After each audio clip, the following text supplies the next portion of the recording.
got our new evap purge solenoid right in here, and all you're gonna do, find the engine, and to the driver's side right next to the airbox, you're gonna come right here, and there you are. That's the purge solenoid. So not the most room in the world, but pretty darn accessible. It's right there. And the bolts, I believe, are 8mm, but I have a little 5/16 right here, which fits up just nice.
Alright, a little bit of extra struggle on this plastic end of the valve solenoid thingy.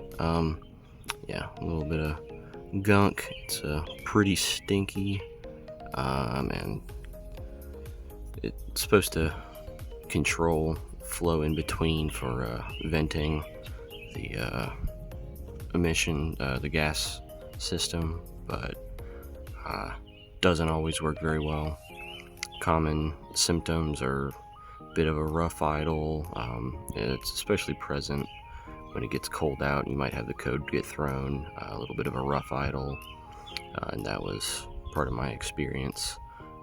But yeah, now we're taking care of it. So old one out, new one, just reuse the screws, get it fitted back up. You might want to lubricate the little nipples there just a little bit, but lubricate the little nipples there just a little bit. But yeah, let's go ahead and throw it back in.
And that is it. New one in, old one out. Toss it in the trash, close her up, and you're good to go.